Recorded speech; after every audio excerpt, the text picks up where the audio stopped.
In a world of uncertainty, the Ronin stands apart, a master of sales and marketing who answers to no one.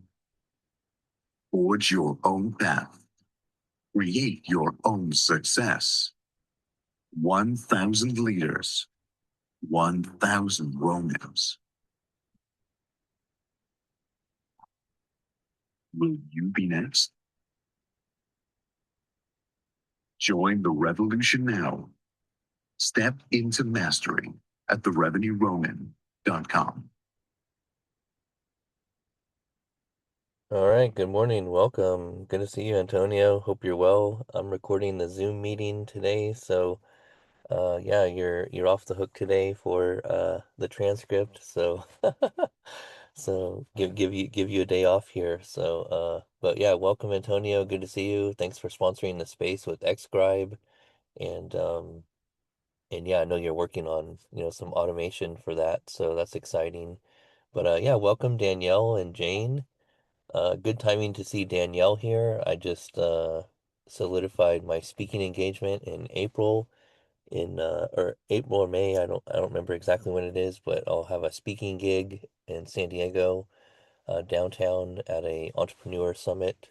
So that's exciting. So yeah, and good to see you, Patricia and Jane. Thank you guys for being here. Please like and repost the space. Would really appreciate it. And yeah, just a couple things to get going here. So we do have our monthly Ask the Ronin Anything today, which will most likely be at 11 o'clock. Let me just check my schedule here. Yeah, probably 11:30.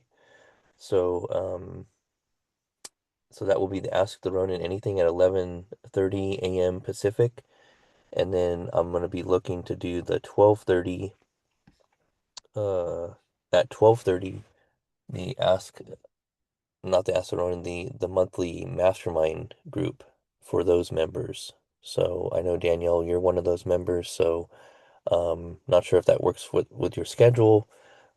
We can always push one for you to a later date to accommodate your schedule, of course. But yeah, thanks for being here, guys. So yeah, put it on your calendar for today at 11:30. The invite will be going out. This is for all Ronin plans, member levels, so you'll have access to that. And that's one of the benefits of, membership has benefits, right? Membership has benefits. So, but yeah, let's check in with Danielle. Danielle, good morning. How you doing? Welcome. I'm the only one who grabbed a mic so far. Hey, how are you? I'm just waking up, Justin. I came back from Monterey last night, and I think I went to bed at like 7:30. I had a sandwich, and I plopped, and I'm just waking up. So, making up for some lost sleep while I was in Monterey. Conference mode is real. For those of you that go, that doesn't stop, right? And that's a good thing. It's just like a little power play for a couple of days, and did the keynote, and yeah, all is good. I'm just drinking some coffee now, so wanted to definitely jump in when I can, and I said, "Yay, I woke up in time." And hear what's going on. I did catch your space the other day, Justin. I was listening to it when I was getting ready for the airport. So today's what, Thursday? I listened to Tuesdays. Just great stuff. Just great stuff. So sometimes I'm here when I'm not actually here. I do listen to some of your recordings because you have such great things going on here. I love to hear what people are doing, accomplishing, the tools that they're sharing with AI. So yeah, so I'll pop in a second. I'm just gonna get some coffee down and in me. Yeah, sounds good. Thanks for being here, Danielle. And yeah, really enjoying seeing your speaking gigs, and yeah, that Monterey one sounds exciting. So but yeah, sometimes we just need to get that sleep in, and recharge. It takes a lot out of, it takes a lot of out of us when we're doing like the whole, on the speaking circuit, like I don't know how these greats do it. Like Tony Robbins and when I worked for T. Harv Eker and many other, great authors, speakers, coaches that did the whole speaking circuit. It takes a lot out of them, but they're playing at a different they're playing at a different level. That's a different. You know?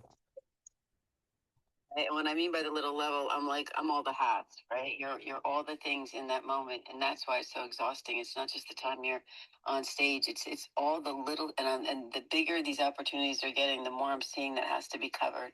And so it is. It's a lot. You absolutely need like an assistant to be with you to fill in blanks, and then you get off, and everybody starts talking to you, and you're like, what? Like, I mean, there's so much to digest. Somebody's got to take names and appointments and whatnot. And I'm not complaining. I'm just saying that what really takes it out of you is being all the things. And so but that's growth, right, guys? Right. As the budget grows and as the opportunity grows, you start to align and hire, and and you're like, oh, okay, where's my camera going? Where's my you're being all the things. And so that's why I'm tired, but it's a good tired, right? And I'll take a good tired over any other tired. So the fatigue is just it's from success. So today it will look like, gathering just all the names and all the things and all the, can I talk to you after we all get home? So anyway, I'm going to shut up. I'm going to drink coffee and I'm going to listen to brilliant people. Bye. Awesome. Thanks, Danielle. Yeah, so my upcoming speaking gig is gonna be in San Diego. Um yeah, I'm excited about it. I know the guy that runs the biggest, business networking group here in San Diego, James Hickey. Um yeah, like I'm excited. Probably be over 100 people in the room at least. And it's all about, entrepreneurship. Of course, I'll be talking about sales and marketing, and then, how I'm leveraging AI to get, 2 days of work done that normally would have taken my client 2 months. Like he's shared with me like 2 weeks ago those exact words. He's like, "Man, Justin, you did 2 months of work in 2 days." And I was like, "Yeah, it's thanks to AI. It's an amplifier, right?" So, pretty cool stuff. But I want to share real quickly before we get into the topic here, what matters to you, like revenue or follower count. And, early on in my social media career, it was all about, using social media mostly for just like customer service. The top brands that came onto the social media scene back in 2008, 2009, they were mostly using it for customer service, right? So the call center call volume went down. They were able to, people were able to go onto Twitter and Facebook and stuff like that and just get their questions answered. They didn't have to call this call center. And, but nobody was really using it at the time per se for, revenue growth. Um, and so yeah, like I've always been a big, proponent of growing revenue. And yeah, if your followers go up and your revenue goes up, great. But some of the things that I'd see throughout the journey in the last 15 years is follower counts going up, but revenue not being attributable as a correlation event. Like you need both, right? You want follower count to go up, the right followers, but you want your revenue growth to go up as well. And there's plenty of people on this platform who have small numbers of followers, but they have, some great revenue. So you don't need to have this in your mind that, oh, if I have more followers, I'll make more revenue. You don't need that. What you need is to have the right people following you that ideally can help you bring in more revenue. And look, it may not be on X. It may be on LinkedIn, like for Danielle. That's where she gets a lot of her group coaching clients, as well as her speaking engagements. It's through LinkedIn. Same with me. Like I've gotten a lot of referrals lately from LinkedIn just because those are high ticket, mid to high ticket. So, um, but yeah, and I think, and that's why mostly, my Ronin members are here from X. These are, business professionals who are building in public, solo founders, maybe small business owners who just really want to focus on mastering sales and marketing and want to grow that revenue, right? So, and that's why it's, a lower price point to get into the membership community. And just to be very clear, like I have three revenue sources. So number one is the revenue running community. Actually, I have four revenue sources. Number one is the revenue running community. The second one is Beehive now. The third one is my agency. And then the fourth one is my fractional CMO or CRO advisory. So those are like my four revenue streams. Um, and yeah, like before you can get, four revenue streams, you want to get one going, right? You really want to get one going. So the takeaway for everyone is, look, don't pay attention to follower count. Pay attention to what really matters, which is revenue growth. You want revenue growth. You want quality over quantity, and ideally, you want a direct correlation between the number of followers that you have are going up as well as your revenue. And and yeah, that's if you want to that that's your choice, obviously, too. Like there's some people that come onto this platform and they don't really care about building a business or whatever. They just want to share their opinions and, have fun and network and all that stuff, and that's great. And I would love to be in a position to do that someday, but right now I'm focused on building my business, building my brand, building revenue, adding massive value, and yeah, I'm growing a business. I got a 5-year plan. I'm 2.5 years in, and that's what I'm focused on. But yeah, let's go back over to Danielle and welcome Spoon and Wise to the stage. Good to see you guys. Yeah, let's go back over to you, Danielle. Point on the subject with revenue count, revenue or follower count, right? I mean, it's really for me important to remember that follower count or follower engagement rather is, in no way, shape, or form indicative of, somebody's success or movement or calendar, and things they're booking.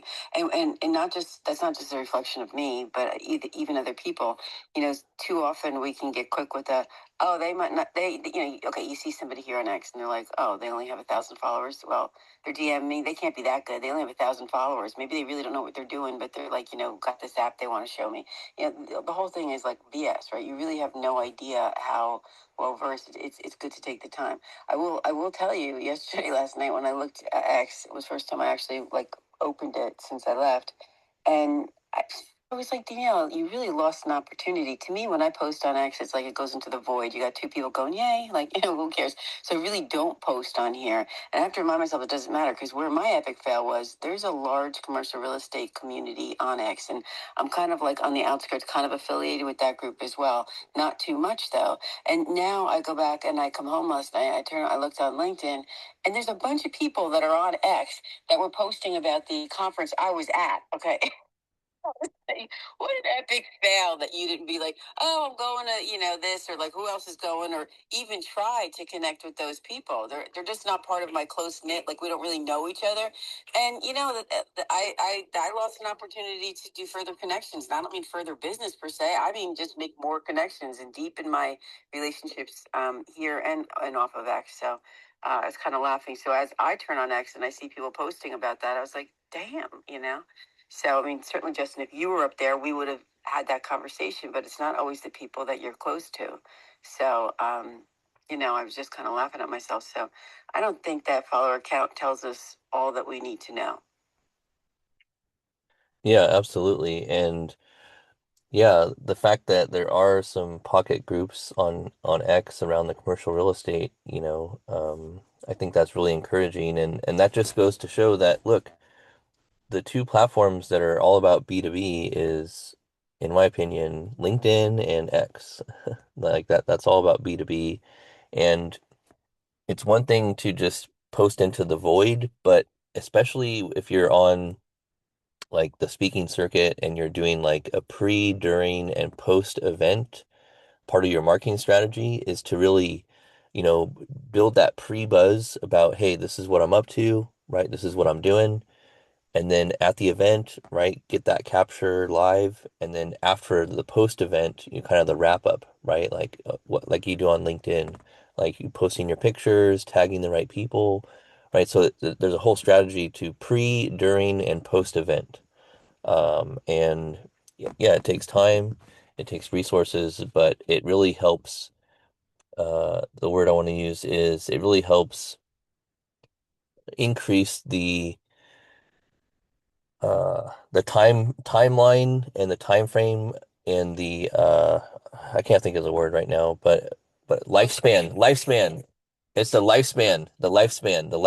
It increases the lifespan of the content. That's what I want to say. But yeah, go ahead.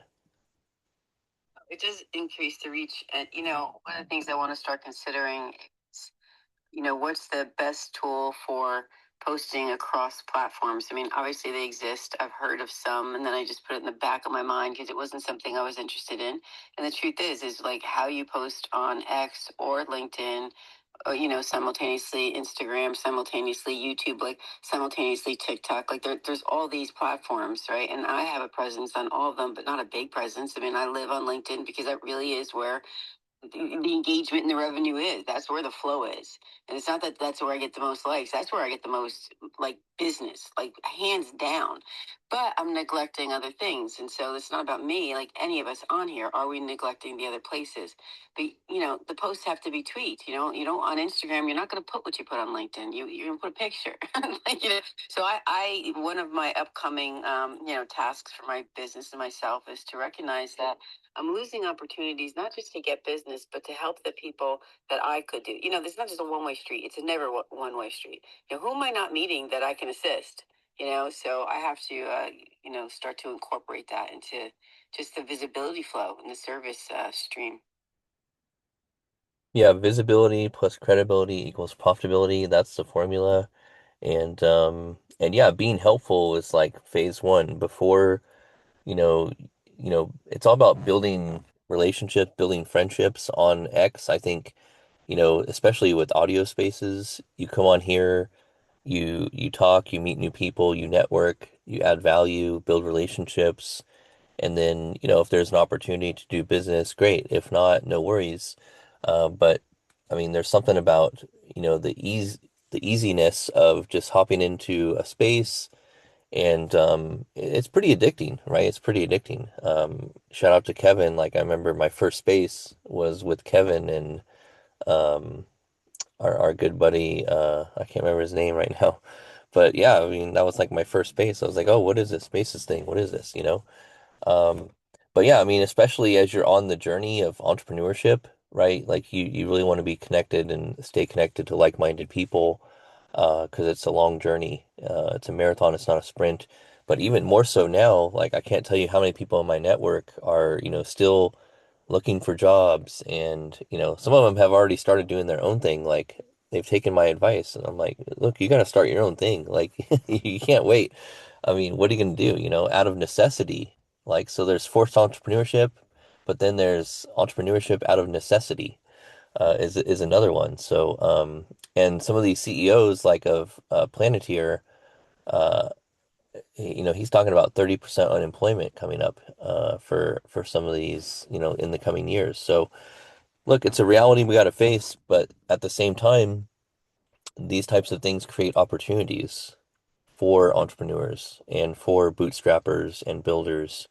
And yeah, the fundamentals are the same. Again, acquiring customers, retaining customers. That's what it's all about. So, but yeah, I wanna hit on real quickly. So the core values, as you're building your communities, because hopefully you guys know my 10 C's framework. I'll just reiterate it very quickly as a reminder. So first you gotta care, then you gotta commit, and then it's community, context to that community, communications, content creation, consistency, conversion, which leads to cash. That's the 10 C's framework. And while you're building community, you want to make sure you're protecting the community with your core values, right? Like, what are the core values? What are the key principles and pillars of your community? And for the revenue running community, um, they're very simple. Number one, it's all about mastery. Number two, independence. Number three, adaptability. Number four, data-driven decisions. Number five, community and support. Number six, ethical success. Number seven, innovation and trends. And number eight, accountability and discipline.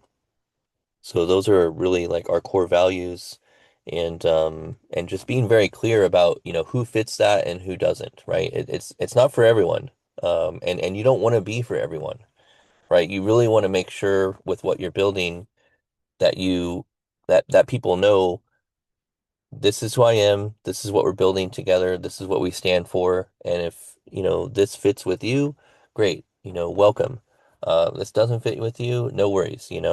So just be very clear about that. I mean, I had to refund a client this week because, I was trying to help him out. I knew the guy, and but he just wasn't taking action. I was having to chase him down, and I refunded him, and I said, "Look, I'm not chasing you down anymore. Like, with all due respect, I charge $600 an hour. I don't have time to chase my clients down for things that, is taking 2 weeks. Like, I just don't have time to do it. My team doesn't have time to do it. That's not, the business I'm in." So I refunded his money. Because look, you want to reward action takers, and you want to make sure you prioritize people that really want true growth, right? They want to grow their business. They're serious, they're disciplined, they're committed. These are the types of people you want to work with. Especially for like Danielle and coaching and stuff like that, right? If you have somebody that doesn't want to be coached, right, it's not going to work. If you have somebody that doesn't want to grow their business, they don't want to grow their revenue, it's not going to work for me, right? Like I'm a growth guy. And I encourage people too, before they work with me. This is another thing that I'm starting to do more. I'm like, look, you need to go do your research first and see, f find out everything you can about me online before you work with me, because I just want to make sure you're completely bought in and knowledgeable of my track record and what I'm all about. Because, once you sign here, like it's go time, and you better get on your running shoes. Like this is what I'm all about. I move quick, and that's one of my competitive advantages. And I encourage you guys, like, if you want to be successful, you got to move quick. You got to make things happen very quickly. Have a sense of urgency in what you're doing.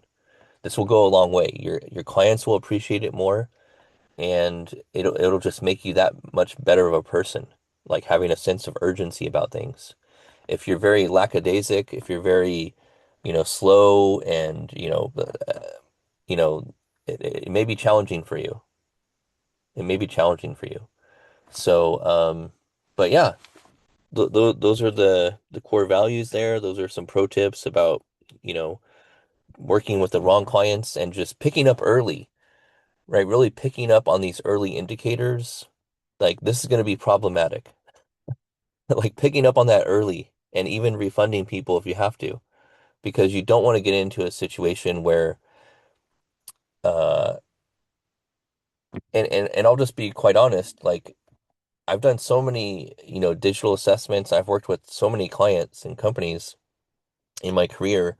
I can literally tell within like an hour or two max, like, we're going to be able to get success for you, like the company, right? Like, we're going to be able to deliver massive revenue outcomes. We're going to be able to rebuild your marketing engine from the inside out, and you will have predictable revenue growth, sustainable growth for years to come. And I'm able to do that in like an hour or two, just by looking under the hood a bit of their current marketing tech stack, etc. So I don't get into an engagement unless we're going to win. That's my point. And so for you and your guys' high income skills, make sure the only projects that you're taking on, the only clients that you're taking on, are clients that you can actually get them the outcome or the transformation they're looking for. It's not worth taking on if not. And and yeah, this just comes with, years of reps is all that is. Um, and and yeah, some clients, unfortunately, they expect you to perform miracles. And look, I only know one miracle worker, that's Jesus. I'm not Jesus, so I have to be honest and bring them down to earth a little bit here on, like, well, you have the expectations that are just astronomical, and it's not realistic. So I'm not going to get involved in some with somebody that's has unrealistic expectations. That never goes well for anyone. So you got to really be able to pick up on those things. Yes, do I want, 5, 10, 20K a month clients? Absolutely. But at what cost, right? At what cost? I want to make sure I can win the battle, right? That's one thing about, Ronins, right? Getting into battle, they only go into Art of War. It's you only go into battles that you know you're going to win. And it's the same concept here for your business. You only take on clients that you know that you can win, right? You know you can get them the transformation, the result. And that's what it's all about. So yeah, I want to check in with Wise and Spoon here. But yeah, Wise, welcome. How you doing today? Hey, I'm doing great, man. Love to come in here. We refer to you guys as Web 2, but I refer to us as probably Web 2.5. And I love to come here because it feels like you guys are very grounded in reality as opposed to Web 3. Like, there's like a fallacy where everyone's like supposed to be like friends. And I like to come here to be reminded that business is a blood sport. Uh, it's not really about friendships. It's more about like what's in the best interest of our company.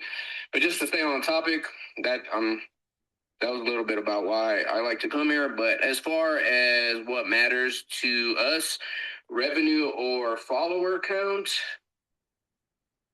of course I'm gonna have to say revenue. Revenue is our bottom line, and without revenue, I think revenue and follower account kind of go hand in hand, at least with Web3, because we have what I consider to be a marketing hack. Like, we're able to build like these huge communities that aren't necessarily our customer or client. At least for us, our community and our client or customer are two different things. But our community helps us to convert potential clients or customers. So I would say revenue is the most important thing, but our community is not very far behind. For instance, like I get like, if I hold a space, I'll get like between 5 and 15,000 listeners in a span of 3 hours. And with X, if you record the space like this one, it shows the amount of time that the space lasted and the total amount of listeners that passed through that space in set time. So what we do with that is we forward it over to brokers that we work with, because we have investment firm partners in the US, and they can show that to potential clients. They don't necessarily have to know that those aren't our customers, but I'm assuming that they assume that they are our customers, and people like to do what other people do. So when they see those numbers, they're like, man, that many people are involved. I want to get involved too. And it works because with our newest product, which is a partnership that we made with a telecom company to bring their business on chain. So far in the last like 3 months, we've gotten over $1.8 million in investment into the product. And I believe our, what you call follower count, we just call it community.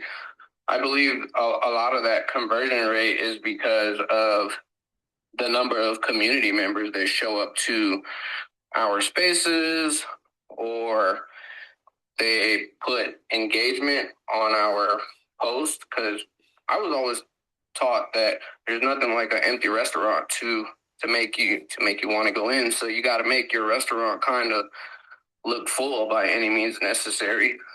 So revenue is the most important thing, because your bottom line keeps your doors open. And at the end of the day, we are a business, so we must have revenue. We have employees to pay, but community helps convert and get clients slash customers in the door. So revenue is the most important thing, but I think you definitely need to focus on your social media footprint and build a community, because for us anyway, in the Web3 world, the community is an asset, because they serve more of a purpose than just being your customer. They also help to convert possible customers or clients.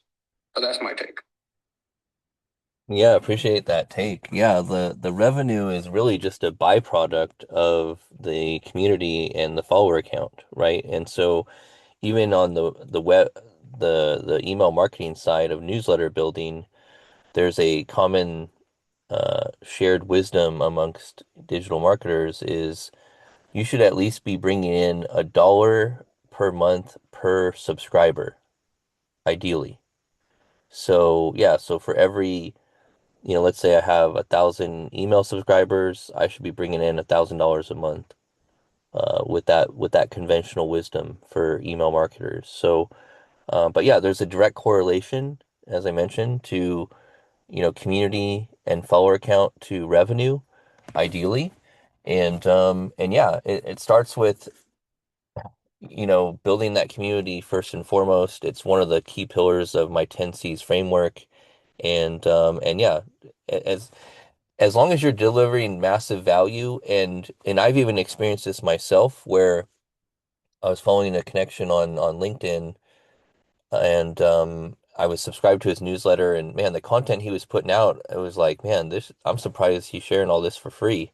Like, wow, this is like really great stuff. And then, you know, probably 6 months later, I got an email and it was one of his offers for his courses. And I was like, I'll definitely buy this just because A, I wanted to support him, but B, because he's been giving massive value for like 6 months for free. And I was like, man, I can only imagine what his paid course is like about, LinkedIn growth. And yeah, sure enough, like, I purchased it was only like $300. But the point is like, if you are part of a community that's just continuously showing up, continuously delivering value, especially in the Web3 space or a space like this, it doesn't matter. But as long as you're showing up, you're delivering value, and people are engaging, and it's educational, it's entertaining, and people are learning, they're growing together. That's what it's all about. And revenue is just a byproduct. Same for any type of marketing campaign or movement. If you really get a strong campaign or a strong movement going around a particular topic, for example, let's take my chiropractic client. Um, you know, it's all about creating like a movement around health and wellness, right? It's all about creating this movement around health and wellness, letting people know like health is wealth. It's important to prioritize your health. And it's not just a campaign, it's a movement. It's really a movement. So that's the pro tip for everyone is as you're building out there, Web3, Web2, doesn't matter, as you're building your business, you want to see how you can create movements around your products and services, not just another campaign. And this will go a lot further. We did it in the veterinarian space when we had a early cancer detection test for dogs via blood draw.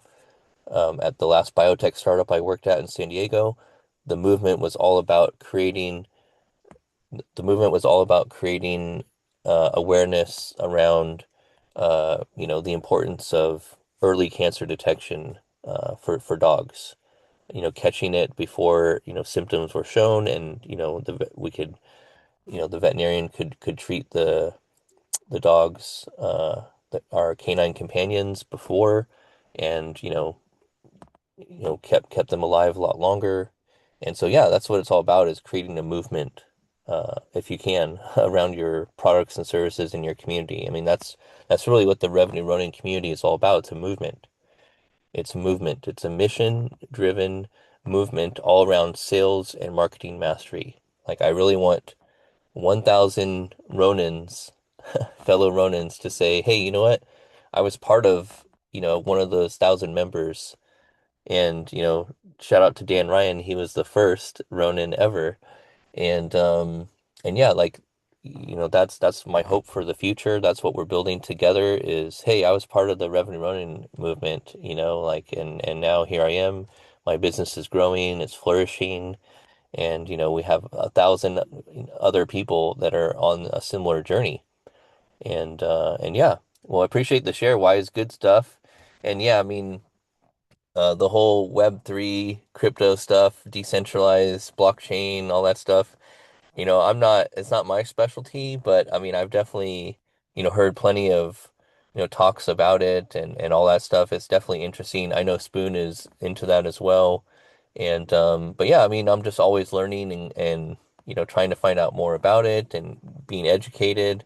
But I really like to stay in my lane, right? That's one thing about me is like I stay in my lane. You'll see these spaces really focused on business, sales, marketing, because these things are fundamental and these are essential and they're foundations for growth, whatever industry you're in. And it's only going to accelerate now thanks to AI because there's a lot of AI, there's continuing to be a lot of AI slop out there. And so the only thing that's going to differentiate us is our personal brand, our storytelling, how we're connecting emotionally to our community members and other people. And then, and yeah, just that, and the humanness of, what we're all about. So, that's how you stand out in a world of AI, and it's only going to continue to grow. And I really think that in-person events are going to make a big comeback. I think, people are going to crave, human interaction more. I mean, they already pay for experiences on Airbnb or whatever website. Like people pay for experiences now. Uh, like I remember Gary Vaynerchuk shared like some people actually pay to have people like walk with them. Like, hey, I'm looking for someone to go on a walk with me and just talk. Like, so I mean, it's crazy times, but that's what people crave. Like they crave connection, they crave human interaction, and it's only going to accelerate, thanks to AI, I think. So, but yeah, let's check in with Spoon, and then we're gonna wrap up at 7:45 or maybe a little bit earlier, so I can start sending out these invites and start some of my client work. But yeah, let's check in with Spoon. Spoon, how you doing, man? Welcome. I'm doing well, Justice. Thanks for having me, and good morning to all of you. So, um, revenue. So revenue or what's that? Followers. So, followers help with reach. Revenue builds the business. Attention does matter, but revenue is what validates model, supports operations, creates long-term value. So, if I had to choose one, I'm choosing revenue.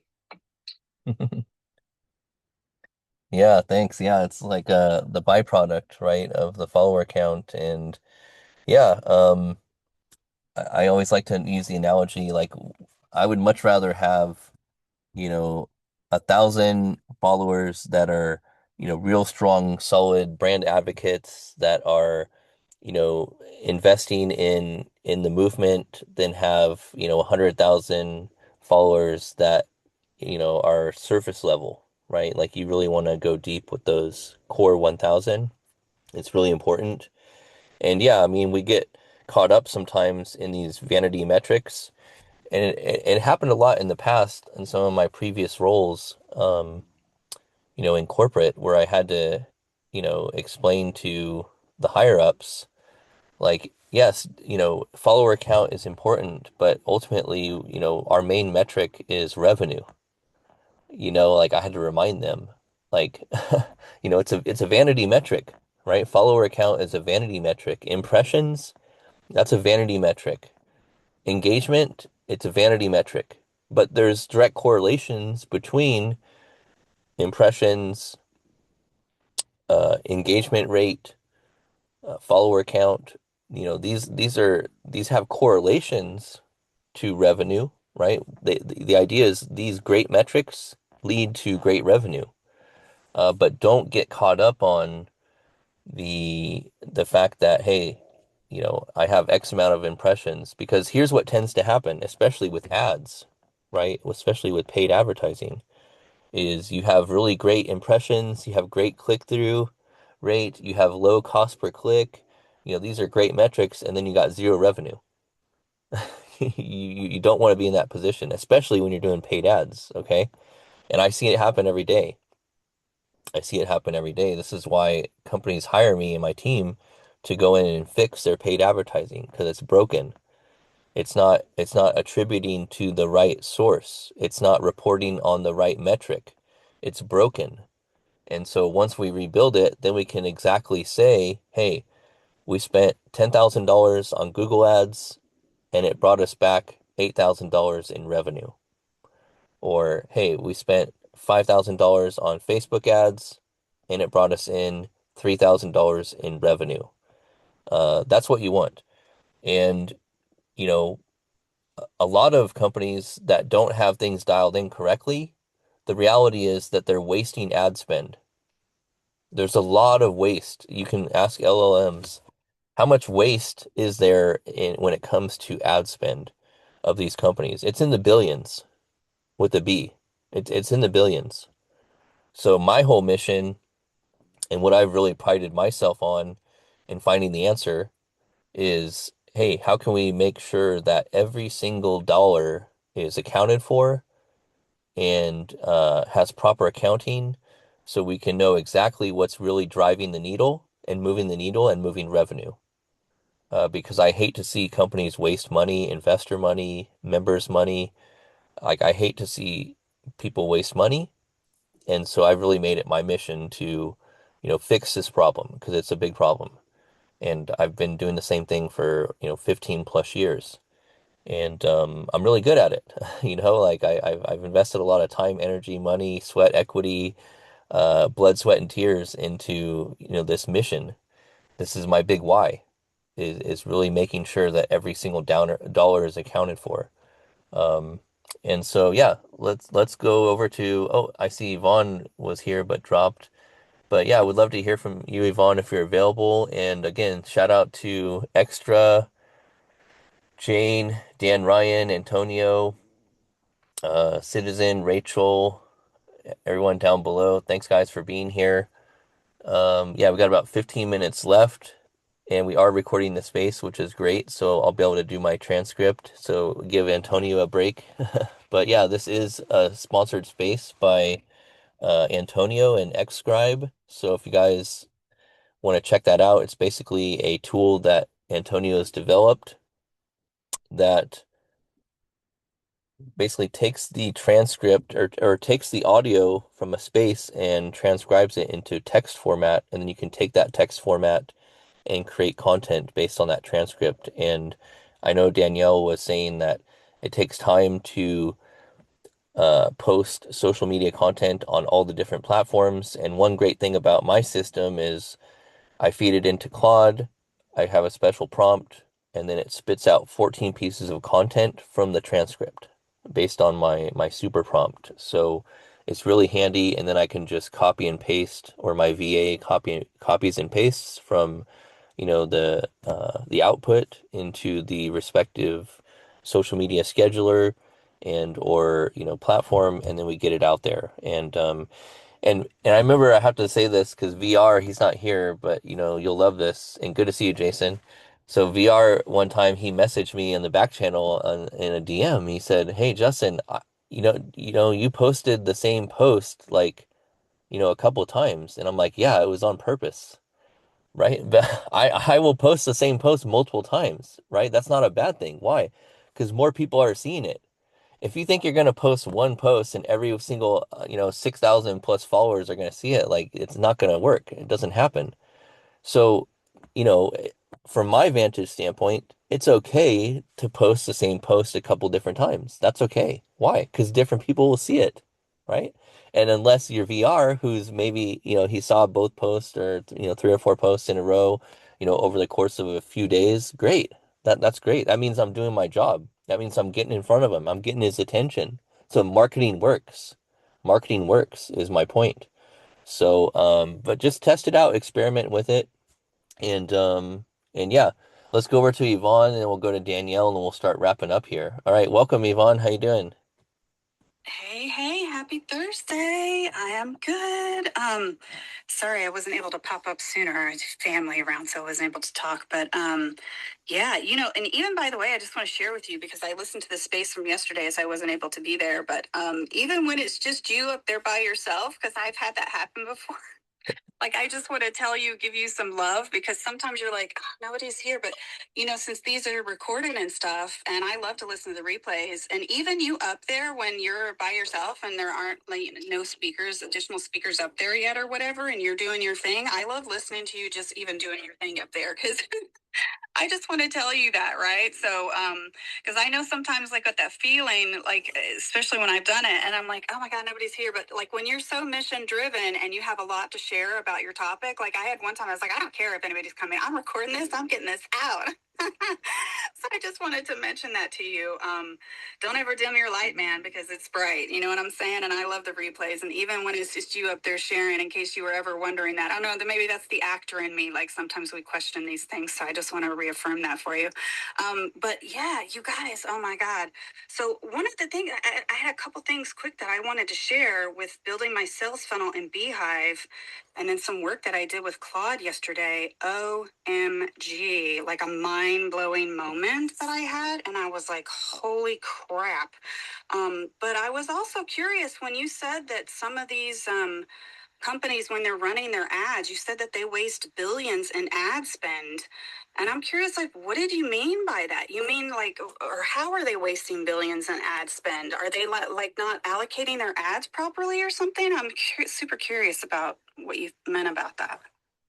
Yeah, no, exactly right. Yeah, so and thanks for the kind words, Yvonne. And yeah, I mean, I get into the zone, I'm really focused on the mission at hand. And, you know, I, you know, as long as I get a mic and I can get my content recorded, like I'm gonna, you know, be here and showing up and just delivering massive value. Like that's what it's all about. So thank you for that. But yeah, when it comes to and please somebody fact check me on this, but um when it comes to the ad spend, so attribution, what does that mean? So that just means basically being able to attribute, the dollars invested on ad spend to return on ad spend or return on investment. So there's a lot of waste, and some may chalk this up to brand awareness, which again, there's different campaign objectives that you can run for. But ultimately, and this is, really important for people to understand, ideally, you would want to launch a campaign for, let's say, $100 and make $100 back. But unless you have people that know your brand, like your brand, trust your brand first, it's a progression, right? It's a natural progression to get people to convert. Can you run ads and go for conversions right off the bat? I mean, you can try it, and sometimes it does work. I've done it where sometimes we launch campaigns and whoa, we're already converting. That's great. But in all likelihood, to get to those conversions first, you have to build some sort of brand awareness, right? Then you have to build traffic, and then you can get conversions because the algorithms don't know what a conversion looks like until you start getting them. So you have to train the algorithms, you have to train the models, the ad platforms. Hey, this is what a conversion looks like, and here's what that value is of each conversion. And this can take a couple months to dial in. This is why I only take on ad campaigns for 3 months. Why? Because if people come to me and expect me to deliver return on investment in the first month without zero data, without zero reporting, setup, configuration, all that stuff, pixel tracking, it's not, I'm not setting myself up for success. Let's just say that. After 3 months, then yeah, we can definitely start to see return on investment and return on ad spend because we have 2 months of data. So, so the whole thing about attribution is you're working towards a goal of getting a return on your ad spend, a return on the ad spend and return on investment of that. And in my experience, 80 to 90% of companies don't have things dialed in correctly when it comes to attribution. And I mean full funnel attribution from paid ad, Google ad, all the way to their CRM system of tracking revenue. Now, it's very difficult to do this, to pull this off.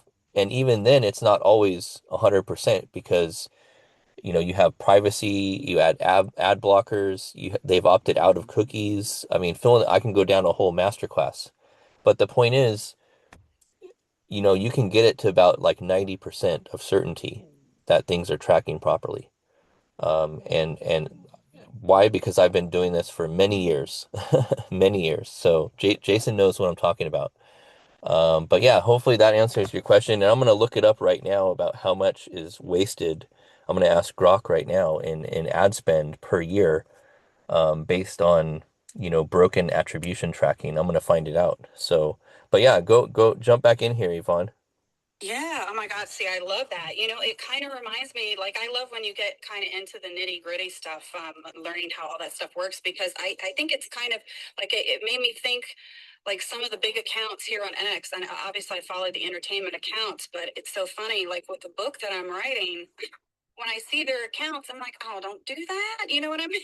I mean, they're big accounts. What do they care, right? And I know a lot of times they're probably just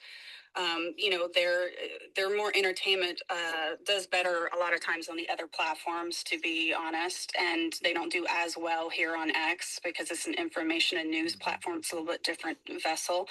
But when I see that, I'm like, and I realize, probably because the thing is that they're not inside working within. It's like people who work at X but don't really know the inner workings of Spaces, kind of thing, because they're not on Spaces all the time. They're not hosting, they're not really using the product, right? Like when you were saying some of that, I'm like, I bet some of those other big companies, maybe they're doing things like old school, like a lot of people that post here on X. They're, even if you ask Grok, by the way, because I've tested this, even if you ask Grok to like draft something for a post that you want to put out, say it's like a promo post or something like that, even freaking Grok will have hashtags in there. I'm like, what are you doing? I literally am using that as one of my taglines in my book. But yeah, I just wanted to mention. Oh, dang it, you had your hand up. Sorry, I wasn't looking. Go ahead, please. It's your space. Jump in. Yeah, no, I just wanted to jump in and I have the number here, so you guys will be excited. Here's the bottom line. I'm not going to go through all the stuff that Grok said, but here's the bottom line. So for a typical mid-sized brand, so that's doing, about 1 million plus in annual ad spend, broken attribution often wastes between 100,000 to 500,000 per year through bad decisions alone. Globally, the figure tied specifically to attribution failures hovers in the 66 billion to 200 billion range, but it's part of a larger 100 billion to 250 billion ad inefficiency problem.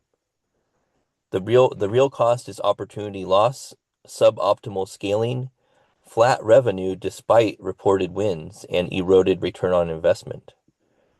So to mitigate this, shift toward incrementally testing. This is what I'm all about. Like, this is why I tell people, like, what's your methodology, Justin? Well, I do crawl, walk, run when it comes to ads, right? Crawl, walk, run. Why are you gonna go spend, $100,000 the first month out of the gate on ad spend when you don't even know what's converting, when you don't even know what's gonna work, what's testing, right? You're in testing mode, right? So it's always incremental testing first, and then marketing mix modeling, marketing mix modeling, because here's the other thing, not all platforms are created equal. So you will come to find out is that, oh, you know what? The real return on investment driver for us is Facebook ads versus Google ads. Or it could be vice versa. You don't know unless you test it, right? So marketing is all testing at the end of the day. Okay, I don't care who you talk to, but marketing is an investment and marketing is all testing. That's the reality. And then so the marketing mix modeling, unified first-party data platforms, and multi-touch or AI attribution over last click. So many brands report 20 to 30% waste reduction after audits and better tracking. So there you have it. This is exactly what I do. I do the audit first. I look at the data. I use AI to help me do the audits. I get access to their reporting. They give me access to their reporting. And then it says the exact numbers depend on your scale, your channels, and current setup. Running an incrementally test or audit is the best way to quantify it for your business. So this is my exact playbook. I mean, I couldn't have said it any better than what Grok did, but this is what I've been doing for 15 years. This exact thing. And this is why marketing is a system. And once it's tuned up like a fine-tuned car, you're set up for success and you can just scale because you have incremental growth. And again, before you spend a dollar on ads, you need to make sure your offers and your products and services are converting organically first. Ideally via email, marketing or social media marketing or, in person, it doesn't matter, but you have to make sure you're converting sales with your products and services organically first, and then you can dive into the paid ads game because it's a different game, but it's really an unlock. It's really an unlock if you nail it. So, but yeah, this is a nice little mini masterclass here on attribution, and I didn't know that number was that high, to be honest. But yeah, it's significantly high. There's tons of waste out there. A recent client, I realized that there was about 200 grand to, yeah, 200 to 300 grand in wasted ad spend because things weren't optimized properly. They weren't dialed in properly, fill in the blank. So, once you identify that, then you have to rebuild the engine and then you take that crawl, walk, run approach and then you start to scale up from there. So, but yeah, back over to you, Yvonne, and then let's go to final word here because I got a pretty busy day today. So, but yeah, great question, Yvonne. Yeah, over to you. Yeah. Oh my gosh, I love what you shared there. Like when you start talking about it like that with some of the things you share, I see more of your expertise, like it's more of that coming through. And then even with what you shared there, I was literally thinking, and maybe it's because I'm in my sales funnel building mind brain. With sales copy, but like even that freaking, I was like, dude, that would make a fire headline. Do you know that over how, what you said, like people or companies are wasting like billions of dollars and to have that particular line, I'm like, dude, that would be a fire like hero headline on sales funnel. Cause then it'd be like, damn, I need to know more about that. What's that all about? Yeah, I just want to tap into the subject, revenue or follower count. This correlates with the book that I'm writing, and I actually talk about that in the book. Like literally, one of the first chapters is, knowing what you want. Like, what are you really trying to build here? Because over the last several years of me, being so platform heavy and knowing, I mean, it was obviously amazing because I'm being able to write a book about it, but like learning so many different things about the platform and the inner workings of the platform that a lot of people don't know. But then also one of the mistakes that I feel like I made is exactly like you're saying, because so many people want follower count and I was chasing that too, for sure. But then I was like, yeah, but I haven't finished building like my main products and stuff. I haven't finished building that out. And I know part of the reason that happens is because I'm in the revenue share program and stuff like that. And I have subscriptions and everything. But like a lot of it was because they were pushing, earning money from X with the revenue program. And I'm not saying that can't be important and it can't be something definitely, but the way they've changed the program since they switched it from ad revenue to the other way that they did it, everything bombed after that. Like I'm sure you see like on the timeline, a lot of the creators talking about it. And after that happened, that's when I started doing a pivot, because I was like, it's one thing to have a follower count, and I'm not saying that's not a good thing, but that's the reason that my follower count's been right around, like 50, like a little bit below 15,000, because I haven't been hardcore trying to build it. I know how to do it. I just am spending, better time, in my personal opinion, to build my actual company out and build my products because I wasn't generating any revenue to the level of what I want to have coming in. And then also because we're not generating the same kind of revenue now that we were originally from the initial program that they had incorporated. So I love that you have this topic, and it is important. I mean, sometimes I'll go to CEOs. Like I was thinking at one time, I promise I'm not going to ramble on. But sometime like interviewing people who were doing advertising with AI, ad companies. Like there was an event that happened in Vegas, and I was going to bring them on a space, and it was really interesting because then I look, and some of these people are like CEOs of their own company, and they have 5,000 followers.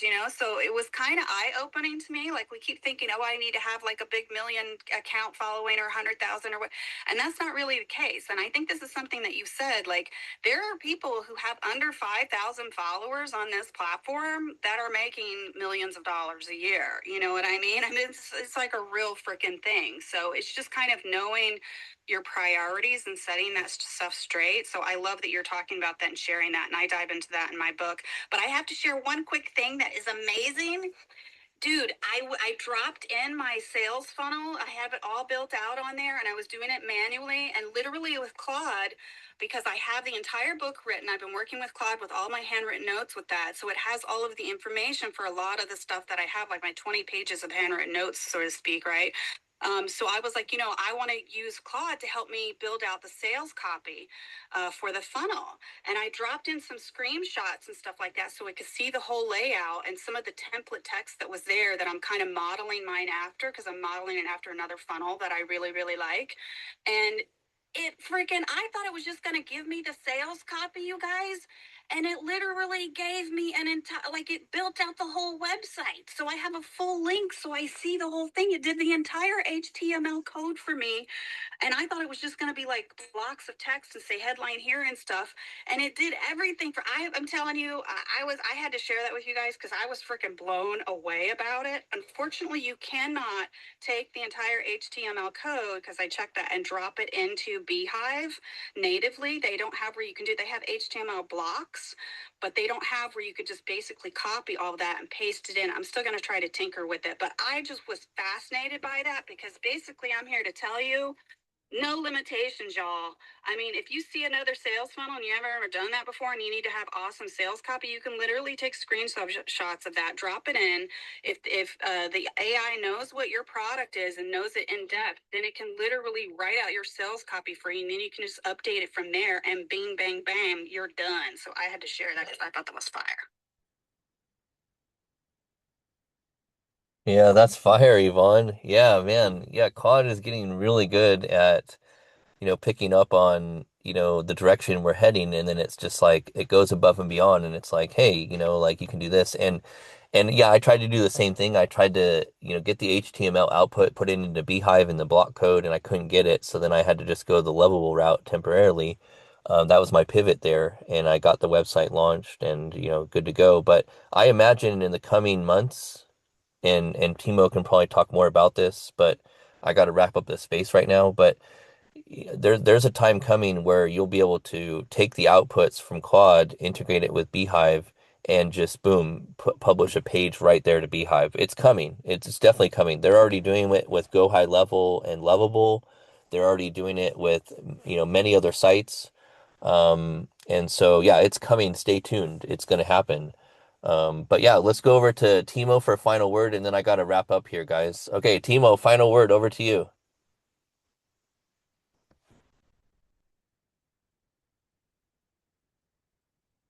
Sorry, I missed the cue. I got a phone call. So, but what Yvonne said, I'm not sure if you built those HTML code snippets into your automated emails. You probably built that as automation if you want to use it as a funnel. But if you just want to do like the long winding page, then it's possible. Obviously, there's a whole bunch of free tools that you can use. Also, like anti-gravity, you can put Claude code to do that and publish it for you through GitHub page or whichever way you want to go.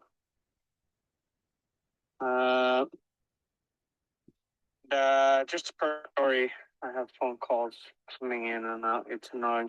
Justin, I'm running the ads. I was running 2 ads. I dropped the one that didn't convert, and I'm running now the one that converts directly into the lead magnet. And it's costing me 1 cent per click. And so far it's been like $3.80 or $4 something, but it's like 3.5 euros at the moment, and I've gained 7 followers, and already one person bought into the book, the paid product that is within the lead magnet upsell. So $7 from that.